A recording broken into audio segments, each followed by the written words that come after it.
ओम नमो भगवते वासुदेवाय। श्रीमद्भागवत महापुराण प्रथम स्कंध षोडश अध्याय। परीक्षित की दिग्विजय तथा धर्म और पृथ्वी का संवाद। सूत जी कहते हैं, शौनक जी, पांडवों के महाप्रयाण के पश्चात भगवान के परम भक्त राजा परीक्षित श्रेष्ठ ब्राह्मणों की शिक्षा के अनुसार पृथ्वी का शासन करने लगे। उनके जन्म के समय ज्योतिषियों ने उनके संबंध में जो कुछ कहा था, वास्तव में वे सभी महान गुण उनमें विद्यमान थे। उन्होंने उत्तर की पुत्री इरावती से विवाह किया। उससे उन्होंने जन्मजय आदि 4 पुत्र उत्पन्न किए तथा कृपाचार्य को आचार्य बनाकर उन्होंने गंगा के तट पर 3 अश्वमेध यज्ञ किए, जिनमें ब्राह्मणों को पुष्कल दक्षिणा दी गई। उन यज्ञों में देवताओं ने प्रत्यक्ष रूप में प्रकट होकर अपना भाग ग्रहण किया था। एक बार दिग्विजय करते समय उन्होंने देखा कि शूद्र के रूप में कलयुग राजा का वेश धारण करके एक गाय और बैल के जोड़े को ठोकरों से मार रहा है। तब उन्होंने उसे बलपूर्वक पकड़कर दंड दिया।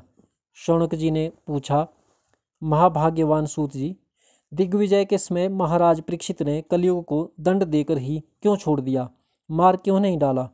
क्योंकि राजा का वेश धारण करने पर भी था तो वह अधम शूद्र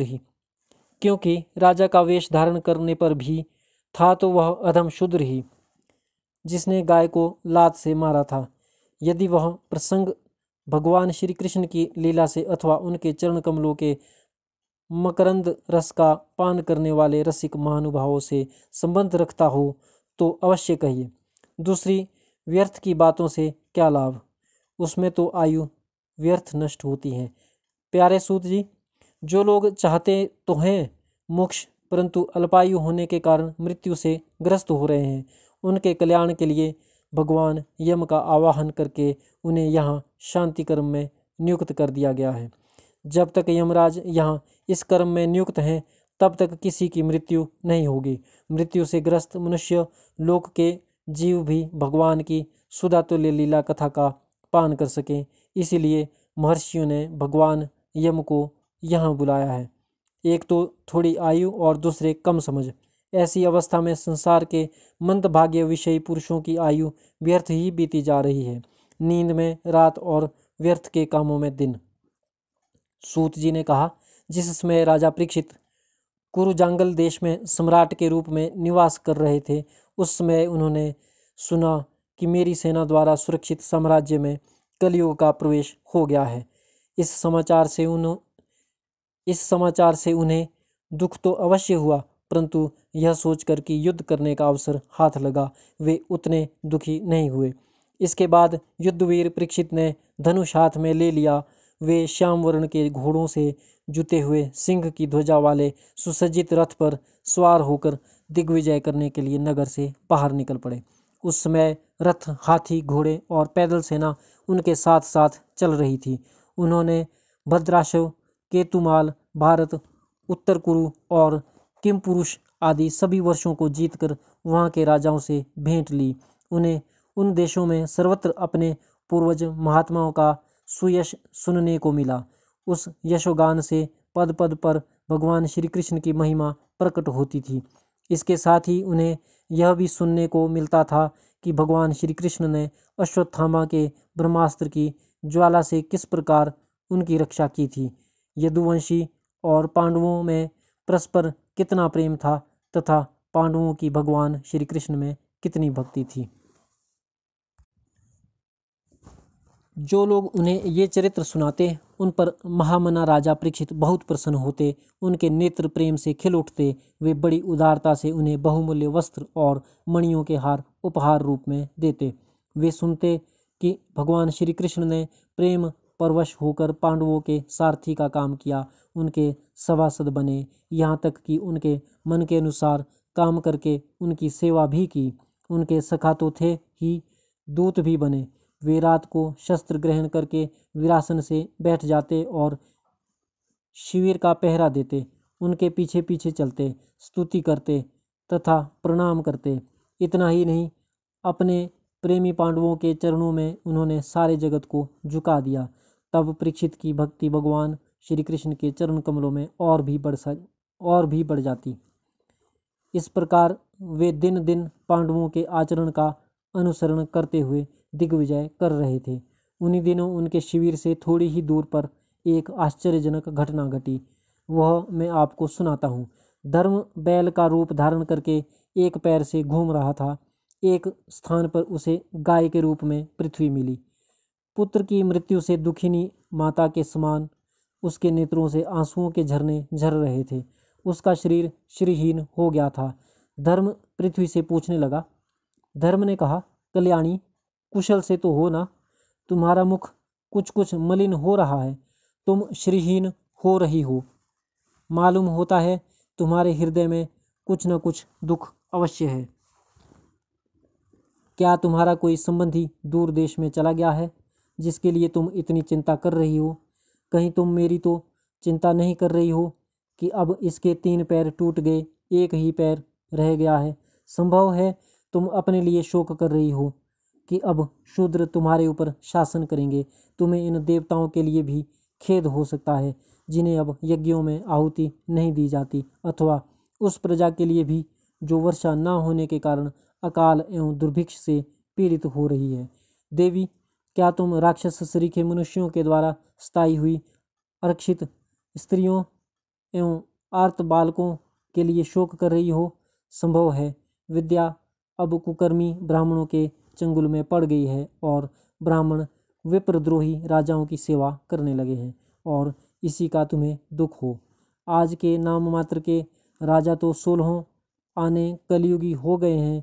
उन्होंने बड़े बड़े देशों को भी उजाड़ डाला है। क्या तुम उन राजाओं या देशों के लिए शोक कर रही हो? आज की जनता खान पान, वस्त्र, स्नान और स्त्री सहवास आदि में शास्त्रीय नियमों का पालन ना करके स्वेच्छाचार कर रही है। क्या इसके लिए तुम दुखी हो? माँ पृथ्वी, अब समझ में आया। हो ना हो तुम्हें भगवान श्री कृष्ण की याद आ रही होगी, क्योंकि उन्होंने तुम्हारा भार उतारने के लिए ही अवतार लिया था और ऐसी लीलाएं की थी जो मोक्ष का भी अवलंबन है। अब उनके लीला संवरण कर लेने पर उनके परित्याग से तुम दुखी हो रही हो।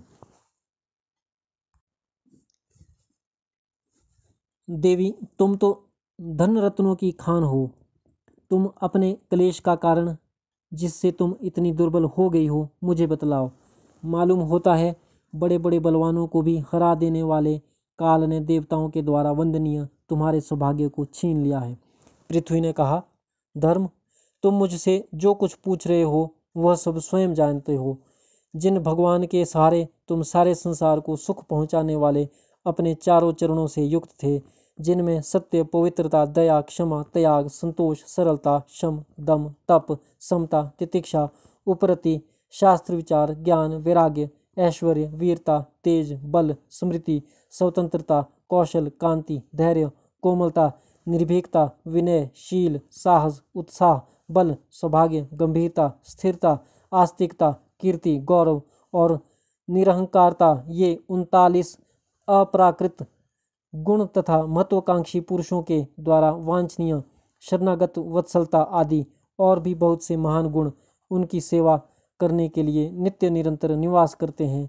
एक क्षण के लिए भी उनसे अलग नहीं होते। उन्हीं समस्त गुणों के आश्रय सौंदर्य धाम भगवान श्री कृष्ण ने इस समय उस लोक से अपनी लीला संवरण कर ली और यह संसार पापमय कलयुग की कुदृष्टि का शिकार हो गया।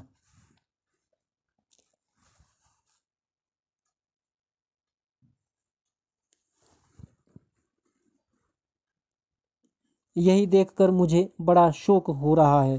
अपने लिए देवताओं में श्रेष्ठ तुम्हारे लिए देवता, पितर, ऋषि, साधु और समस्त वर्णों तथा आश्रमों के मनुष्यों के लिए मैं शोकग्रस्त हो रही हूँ।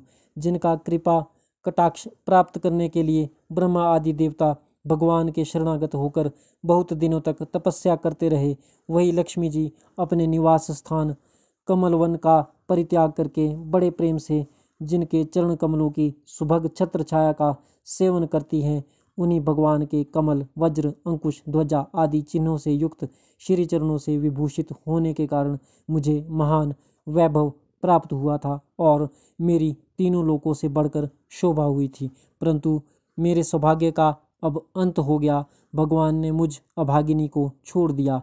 मालूम होता है मुझे अपने सौभाग्य पर गर्व हो गया था, इसीलिए उन्होंने मुझे यह दंड दिया है। तुम अपने 3 चरणों के कम हो जाने से मन ही मन कूढ़ रहे थे, अतः अपने पुरुषार्थ से तुम्हें अपने ही अंदर पुनः सब अंगों से पूर्ण एवं स्वस्थ कर देने के लिए वे अत्यंत रमणीय श्याम सुंदर विग्रह से यदुवंश में प्रकट हुए और मेरे बड़े भारी भार को, जो असुर वंशी राजाओं की सैकड़ों अक्षौहिणियों के रूप में था, नष्ट कर डाला।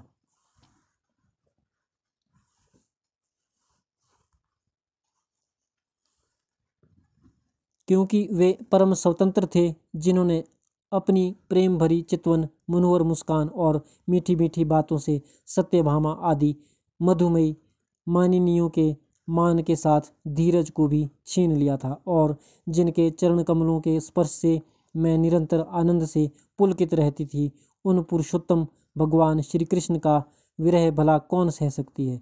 धर्म और पृथ्वी इस प्रकार आपस में बातचीत कर ही रहे थे कि उसी समय राजर्षि परीक्षित पूर्ववाहिनी सरस्वती के तट पर आ पहुँचे।